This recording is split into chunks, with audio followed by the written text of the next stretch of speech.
back to another session of CaN, Gallant Current Affairs and News Analysis. So I have with me about 8 topics today. The first will be dealing about the parliamentary conduct. It is an article by Aishwarya. So we will be looking through that.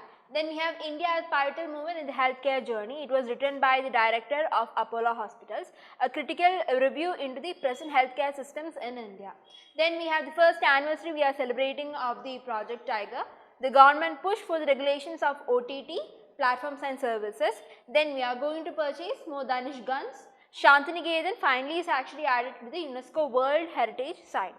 So we know a little background of Shantiniketan and also about the UNESCO World Heritage Site. Then we have the World Bamboo Day, that is today, September 18th is known as the World Bamboo Day, and also the Liptako Gormara Charter in the West African region. So the first we will be actually discussing about the parliamentary conduct. So we know in India we have actually adopted a British model of parliamentary government called the Westminster model of the government.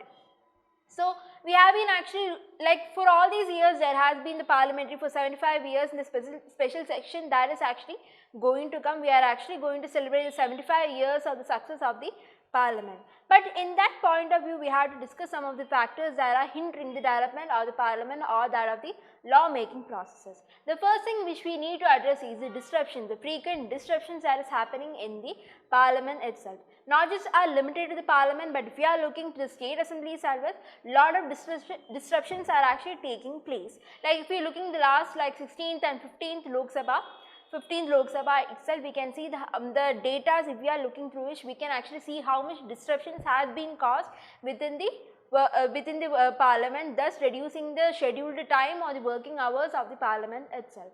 So if you are looking, the opposition parties actually create a ruckus in the parliament. This is not limited just to the Lok Sabha, but if we are going to the state assemblies, we can actually see that there is a lot of unruly legislators out there. There is throwing up of chairs, there is throwing up of the microphones. Even in certain circumstances, there was like spray was used, like the pepper spray was actually used, because of which a lot of MPs were actually admitted into the hospital. So such unruly behaviors has come up front with the legislators in the state assemblies particularly, but we can see certain amounts in the parliament as well.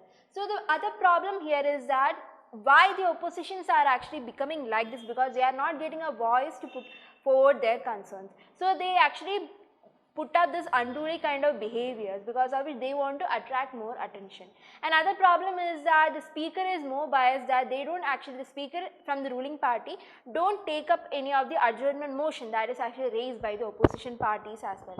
And this actually brings into some of the concerns why there is actually constant disruptions in the committee. The parliamentary committee, another important wing. Earlier there has been a majority, like ruling parties and the opposition parties together used to be there in the parliamentary committees. But if you are looking, there is a reduction in the number, or there is less or reduction in the number of opposition parties in the parliamentary committees, because of which they are not even actually able to put voice of their concerns in front of the others. So these are some of the reasons for the continued disruption that has been actually mentioned by Shashi Tharoor in this article.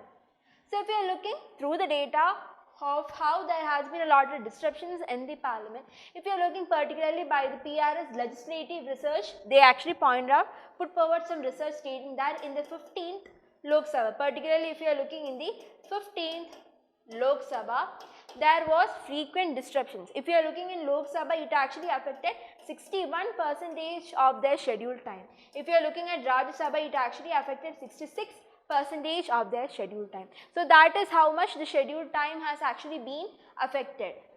The parliamentary proceedings have resulted in the loss of 61% of the scheduled time in Lok Sabha and 66% in the case of Rajya Sabha. So if you are looking into other reports, looking at the 16th, this is the 15th we are talking about. The 15th was from year 2009 to 2014, the pre-Congress before the BJP government started. If you are looking at the 16th Lok Sabha during the BJP time from 2014 to 19, 16% of the scheduled time was actually lost. Cumulatively 16% was stalled. If you are looking in the 15th, cumulatively about 37% were actually stalled. So in the 14th Lok Sabha, if you are looking, only 13% was actually stall. So if you are looking over the years, the stalling has been actually increased and there was a lot of disruptions within the parliamentary committee. That is actually what is actually stated in this article. So how much is this affecting our lawmaking? Like all the people of India is actually looking forward to the parliament to make laws. If the parliament legislature itself are behaving unruly, what are the people looking up into? So that is one of the major questions this author actually raises also about. So the author mentions some what we can actually do, some of the practice which we can adopt. Like we have actually adopted a British parliamentary model, but there are two such things which we have not adopted from the British model itself. One is the opposition day and the other is the Prime Minister question hour. These both are actually some of the critical elements within the British parliamentary model which the Indian parliament has not actually adopted. So it's better that we can actually adopt these both models in our present Indian parliamentary form of model so that we can actually reduce the number of disruptions that is actually taking place in the parliament.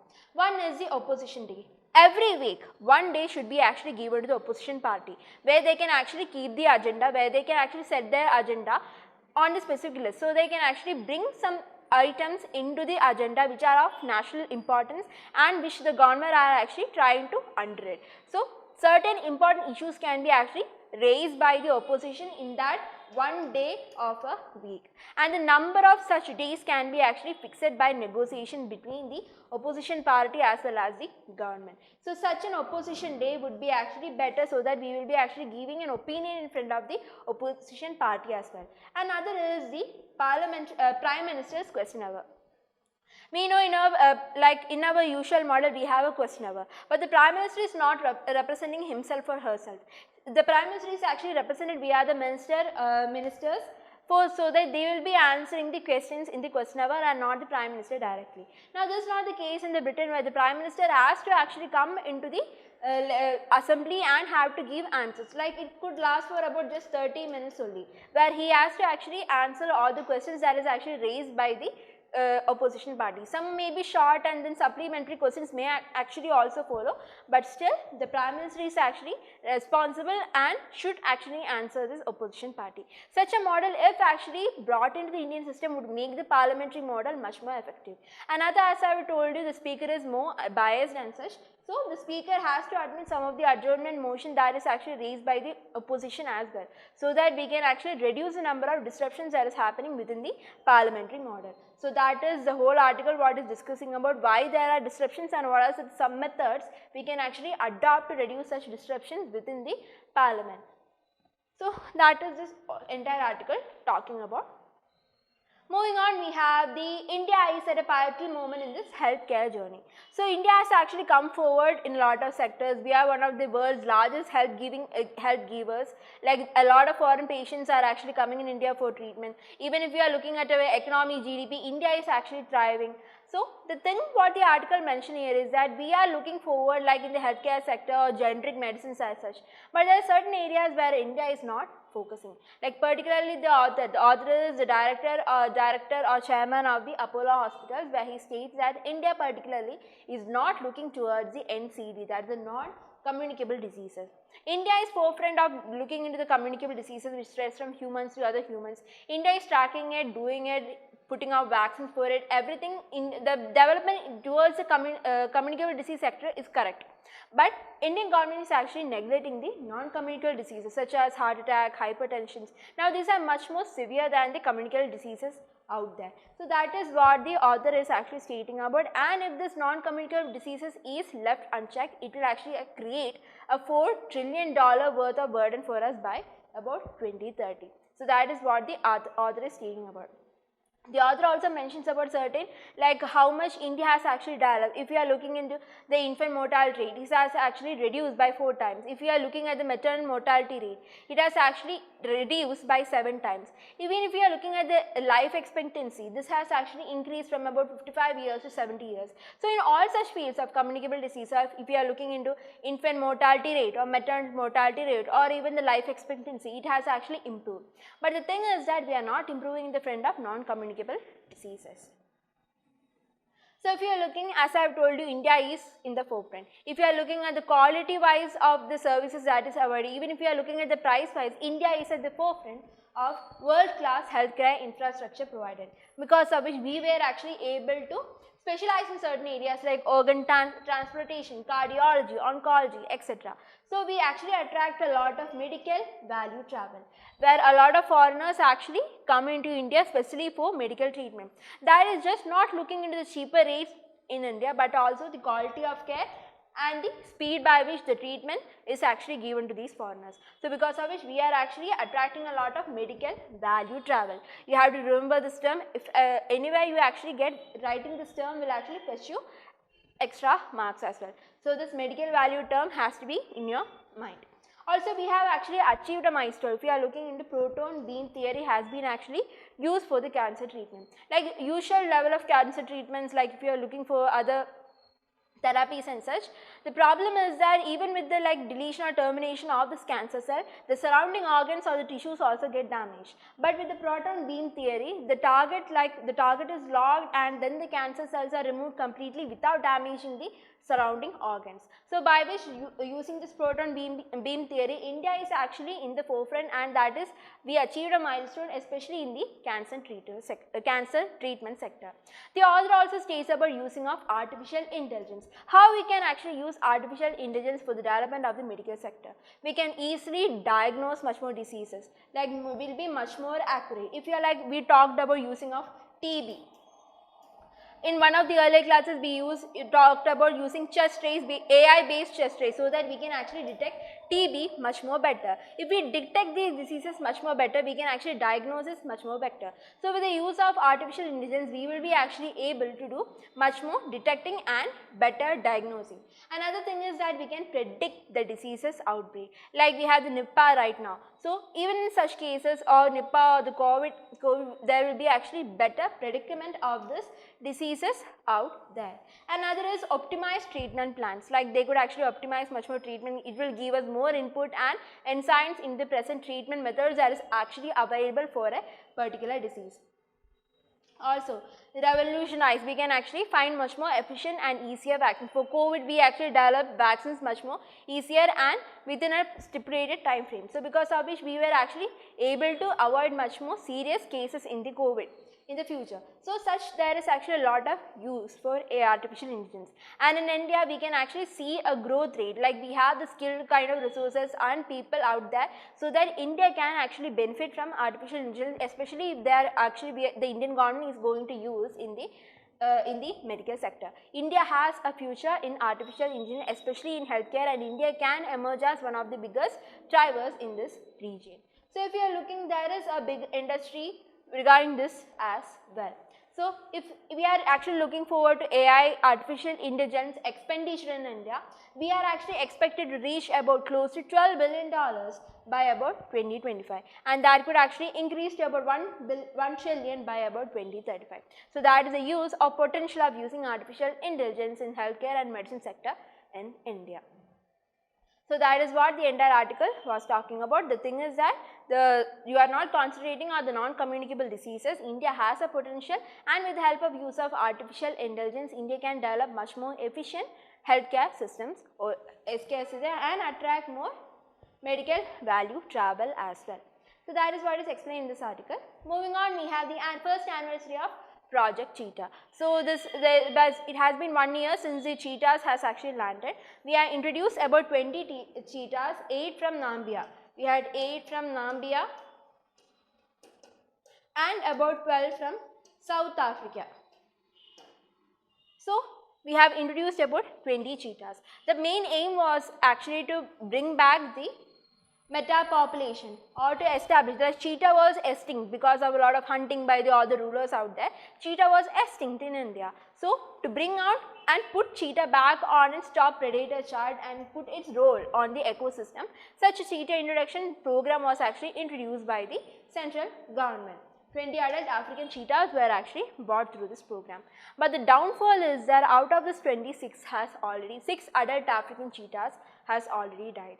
And 4 cubs were actually born during the last 1 year. Out of the 4 cubs, 3 cubs also died. So total taking the death toll to about 9 out of all the African cheetahs we actually had.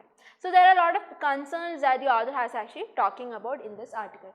If you are looking, we had established a lot of procedures so that we can ensure that the cheetah reintroduction program goes on smoothly. We looked on for prolonged quarantine and such, because of which like 70 days quarantine, then the male was released, then after 1 to 4 weeks the females were then released. So we had actually taken a prolonged quarantine policy and also gave exposure to the wild in a phased manner. But what the government and the people did not actually assume was the death of these cheetahs introduced in India. So there are certain reasons that is actually mentioned in this article for the deaths. The first thing which they actually mention is the radio collars that is actually mentioned. The radio collars are thin in size and these are actually placed with all the adult cheetahs out there. The problem was that the collar must have been tied, because of which it actually wounded the cheetah and it got exposed to much more insects and parasites out there, because of which one such cheetah had died. Another is that the cheetahs had like kidney or pulmonary failure or cardiopulmonary failure and other such health conditions, because of which 2 to 3 cheetahs actually died. And there was actually a question raised on why such diseased cheetah was actually bought from abroad to be cultivated in India. Then Indian climate. The 3 cubs out of the 4 was actually thought to be dead because of the heat wave kind of conditions that emerged in India, because of which like 3 cubs actually died. And also one such female cheetah died while mating, and there is also another big concerns raised that how the cheetahs were actually not able to survive in the wild and how they are actually entering into much risky enclosure as well. So such kind of problems were actually detected in this. Many actually blame the radio collars, because radio collar is actually important so that we can actually trace these cheetahs and we can actually put them back into any kind of to bring them back for much more conservation and such, we need the radio collars. But these radio collars are actually affecting some of the cheetahs as well. And the other is the other pertaining health conditions that is actually prevailing in these kind of cheetahs. The author also states about another problem called how the cheetah reintroduction has gained much attention, that the other important projects like the Great Indian Bustard or the Asiatic Lions are actually not properly looked into, because of all people are busy and all the funds are actually diverting towards this cheetah reintroduction program.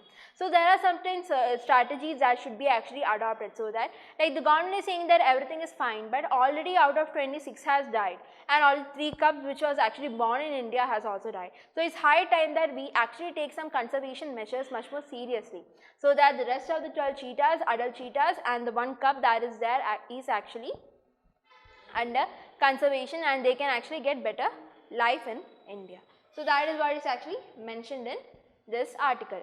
Now moving on, we have the government push for regulating OTT services. When you hear OTT service, the first thing which we come into our mind is Netflix, Amazon Prime, Hotstar, Disney Plus. That is all what is coming to our mind. But the OTT service here is actually mentioning about certain apps we have like WhatsApp, Signal, Facebook, Zoom, Google Meet and such is what actually mentioned under this OTT services.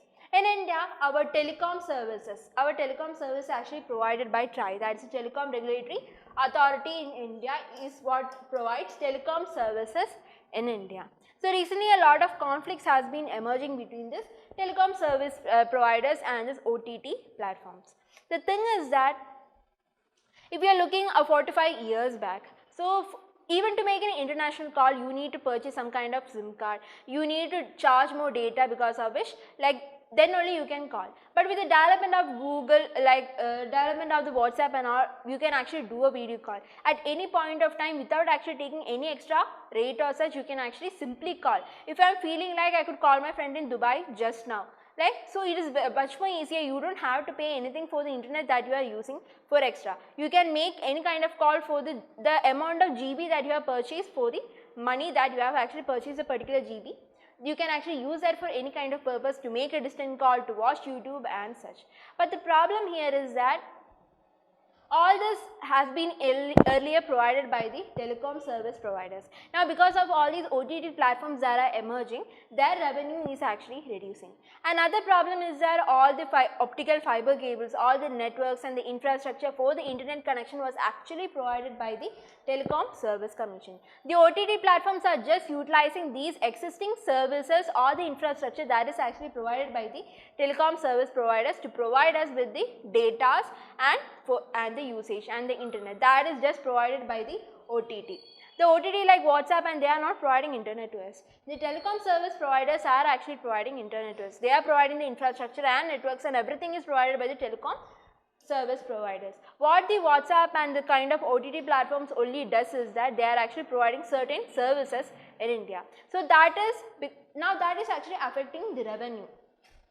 Because of all these issues, we can see the BSNL going on, we can see the Vodafone, the other kind of ideas, kind of SIM networks that are actually going out. So we can see there is actually loss of revenue for these kinds of telecom service providers in India. So that is actually affecting their growth and development in the revenue phase as well. So the conflict emerged between this telecom service providers and this OTT platform based upon this revenue. So they kind of demanded certain profits or certain kind of amounts should be actually taken from the OTT profits and be provided to the telecom service provider. So they don't actually run out, and they can actually put up a much better competition with the OTT services. Another solution also meant that total ban of OTT platforms in India, and now that is like complete ban of WhatsApp and Facebook is not something which we can imagine right now. So that is not a feasible or practical application, but the thing that is actually practical is that we can actually share of revenue from the OTT platforms like WhatsApp and such, so that the telecom service providers are also thriving in India. Another major issue that is actually portrayed here is the net neutrality. Whatever this OTT platform is doing is actually against the net neutrality. The net neutrality is that I charge like particular for 250 rupees I am charging like 2 GB of data. It's not your concern of what I do with this 2 GB of data. I can make calls with the 2 GB data. I could watch the YouTube or I could use any other applications with it. It is not the concern of other person. Anything which I do with the internet should be actually taken as neutrally. Like you can't charge like 400, I use maybe 400 MB for making an international call. So I should be charged a much higher rate just for making an international call. I may be using 200 MB for viewing a YouTube. Now I may be charged like 50 rupees just for using YouTube, 50 rupees for using YouTube, and then 100 rupees or 150 rupees for using an outside like international call. So for the internet usage which I have actually purchased, you cannot actually claim a different rate based on the different usage. So that is actually mentioned by this net neutrality.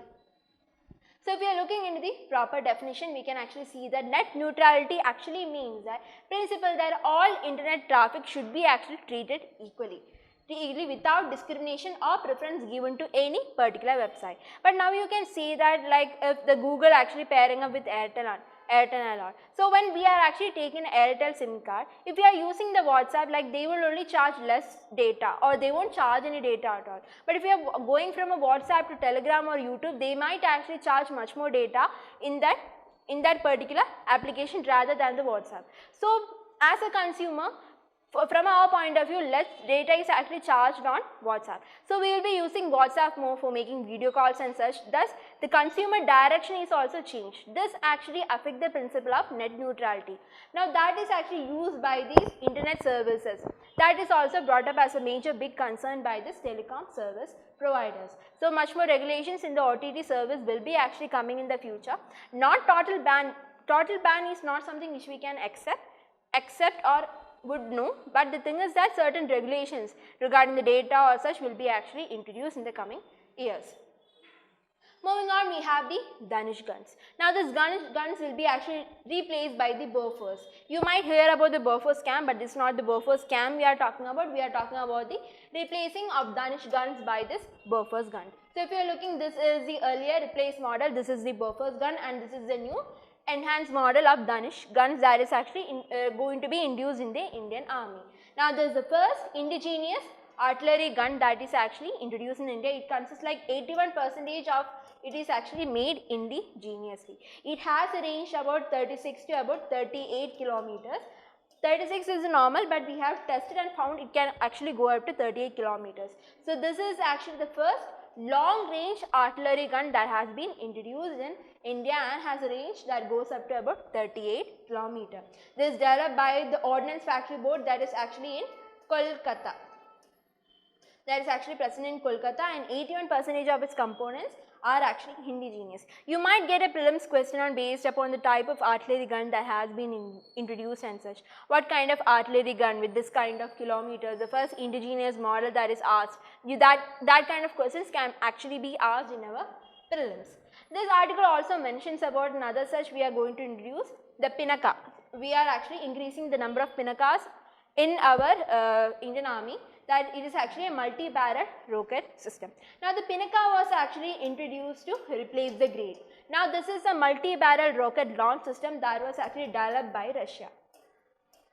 So the Pinaka actually replaces this Grad system, and the Pinaka is actually developed by a Pune-based armament research and development established. It is also, Pinaka was actually first started, like it was developed in 1980s first by the DRDO as an alternative to Grad, and it was first actually used in our Kargil war in 1999. Since then, the Pinaka has been used for much more other purpose as well.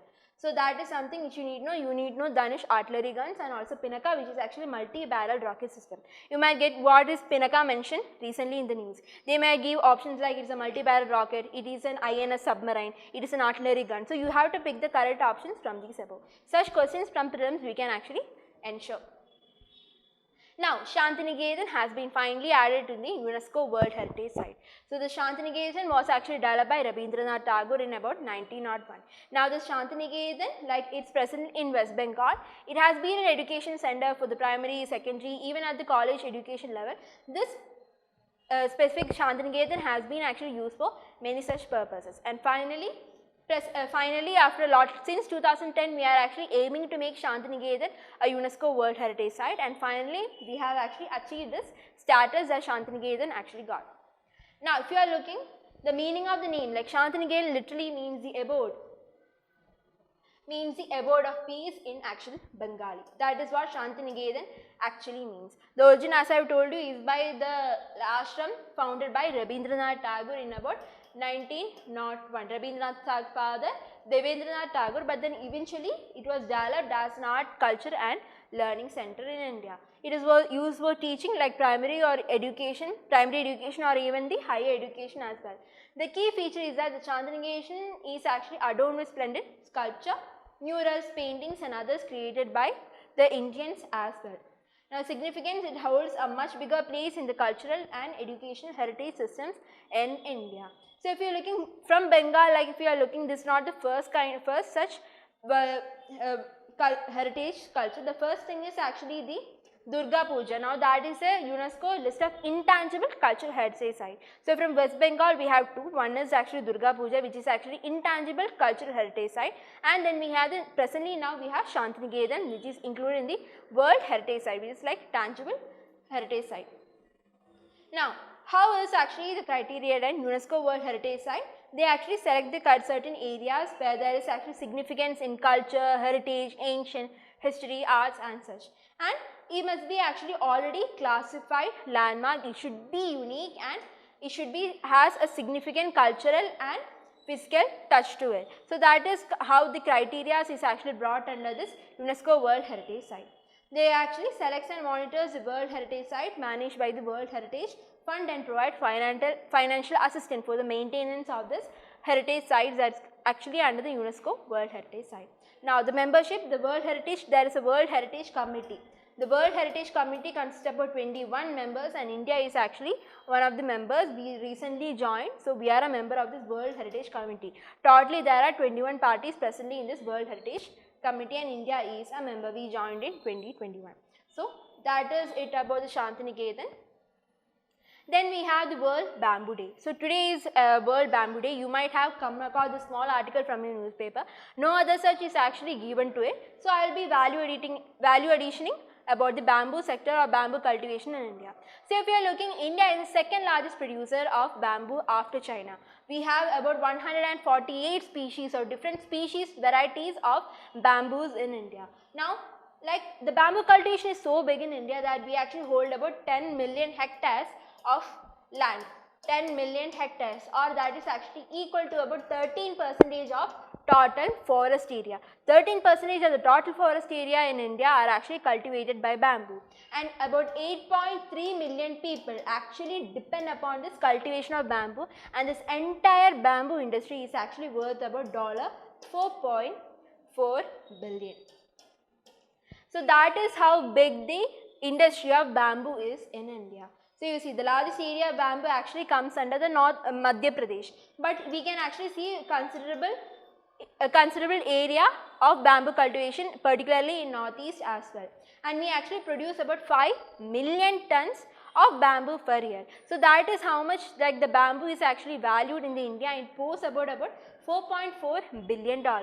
So this is something which you can't actually neglect, because even we have the National Bamboo Mission to increase the bamboo production in India. So if you are looking this chart, we can see the northeast as the considerable area. About 28% of the area of bamboo cultivation is in the northeast. But we have a lot of forest area like bamboo area in Madhya Pradesh, which is equal to about 20%. So totally all these areas are actually covered by bamboo. We can use it for paper, for internal consumption, for making handicrafts and such. There are certain like a lot of purpose with the bamboo as well. If you are looking environmentally, the bamboo actually releases a lot of oxygen and helps us combating the climate change, and also it has actually a lot of water holding capacity up to 20 to 25%. So that is how the bamboo is actually very important in the Indian ecosystem. So if you are looking about the National Bamboo Mission, this is actually a centrally sponsored scheme where the center actually gives, like in the northeast area, the center provides 90% and the states provide 10%. If you are looking at the state, there is actually a 60 to 40 model where the center provides 60% and the state actually ensures the rest 40%. So that is a centrally sponsored scheme which was actually started in 2018-2019. Now the major aim of this National Bamboo Mission is to increase the value chain, to increase the production, so that the Indian bamboo will be actually ensure much more bigger competition in the Asian bamboo industries. It also talks about creating a special economic zone particularly for bamboo, so that the bamboo generation can be introduced. But the problem is that 80% of waste is generated by this in the bamboo industrial sector. So the government has to bring much subsidies and more innovative measures, so that this 80% waste can be actually used for much more innovative purposes. So that is what this entire National Bamboo Mission is actually talking about. This is some glimpse of what the National Bamboo Mission is. Now going on to our last article, we have the Liptako-Gorma Charter. Now we see recently we saw the military coup in Niger. So not only in Niger, there are nearly a few other military governments present in that West African region. So we can see we have Mali, Niger and Burkina Faso, which three has military governments. So all these three military governments came together in Mali's capital Bamako to make this charter called the Liptako-Gorma Charter. This Liptako-Gorma is actually a place. This is the border. Now this is actually a place where all the bordering regions of these three countries actually come together. So this Liptako-Gorma region is actually this which you can actually see in the green. So this area, particularly this area, is affected by a lot of terrorism and jihadist activities. So these three are actually coming together to form some economic and military pact, so they actually can tackle this jihadist and terrorist problem that is actually taking place in these countries. Remember the three countries, there is Niger, Mali and also Burkina Faso. The charter also states that also binds signatories to assist one another if any other countries, if one partner actually comes under attack. If Mali comes under attack, then the Burkina Faso and Niger are bound to actually come and help the Mali out. So that is what the Liptako-Gorma Charter is actually talking about. So that is it for today. This was our last article for today. I will be meeting you again on Wednesday with much more news article from tomorrow, and on Tuesdays and Wednesdays we will be discussing together on Wednesday. Thank you and have a nice day. We will be meeting again on Wednesday. Thank you.